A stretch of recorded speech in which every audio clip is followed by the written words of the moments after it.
Aujourd'hui, on aborde un thème qui me tient à cœur et qui revient énormément auprès de mes clients. On va parler de la perfection. C'est le thème du jour, c'est jeudi, c'est Julie. Bonjour et bienvenue à tous. Le perfectionnisme en dit long sur vous, il en raconte beaucoup et j'aimerais vous poser une question à cet instant précis.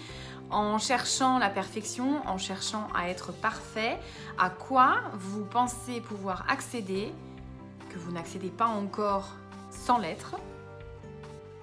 Au risque de me répéter, je tenais à vous dire et vous redire que nous sommes tous des êtres uniques et magnifiques, drivés, conduits par 5 possibilités qu'on appelle les drivers.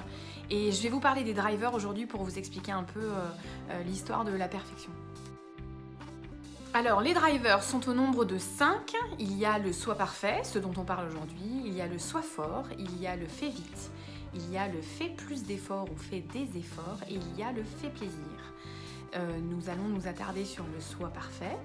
Les drivers sont hérités de notre éducation. Ce sont des injonctions qu'on a entendues dans notre enfance et qui nous ont permis de comprendre que nous accéderions à la reconnaissance de la part des gens qui nous ont élevés, que ce soit des parents ou d'autres personnes. Et donc ça a modélisé un peu qui nous sommes aujourd'hui. Alors on n'est pas un ou un autre driver, on est un peu de tous, mais pour certaines personnes, il y a un driver en particulier qui ressort. Aujourd'hui, donc, on parle du soi parfait. Le soi parfait, qu'est-ce que ça dit de vous?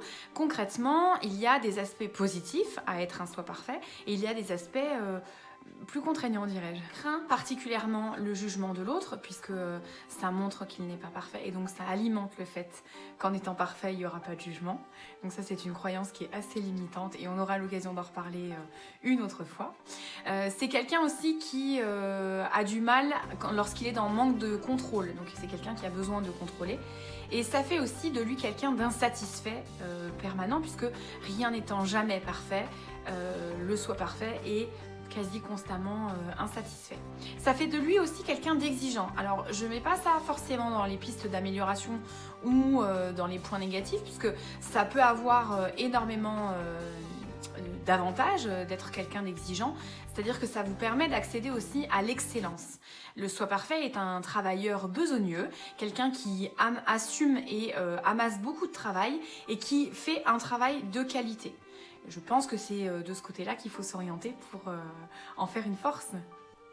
Le soi parfait est hérité des injonctions du genre « tu peux mieux faire » ou encore lorsque l'enfant ramène une note à la maison, c'est bien, mais je m'attendais à mieux ou à plus de ta part. Ça encourage à faire des enfants qui deviennent des adultes perfectionnistes ou qui ont un soi parfait plus fort en tout cas. Petite vidéo du jeudi, donc petite citation sur le sujet du jour, c'est Charles de Montesquieu, penseur et philosophe du XVIIIe siècle, dont je vous mets l'image et vous vous rendrez compte que ça vous parle. Il a dit quelque chose de très intéressant sur ce sujet. La citation est « Le mieux est le mortel ennemi du bien ». Et effectivement, je crois que c'est ça, à la recherche de la perfection, souvent, on s'éloigne de notre objectif de base et c'est nuisible pour nous. Alors, contentez-vous du bien et lâchez un peu le mieux.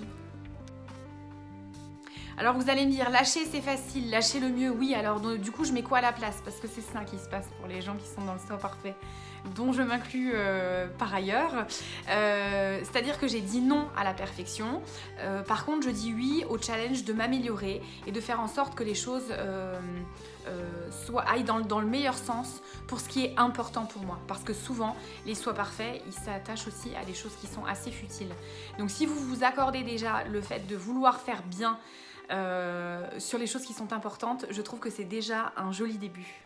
Et si les drivers vous ont intéressé et si ce que je vous ai raconté dans la vidéo vous intéresse et que vous souhaitez aller un peu plus loin, il vous suffit de commenter, de m'envoyer un message et je prendrai le temps de vous répondre et d'envisager de vous accompagner avec joie et lumière. Je vous souhaite une bien belle journée et je vous dis à très bientôt.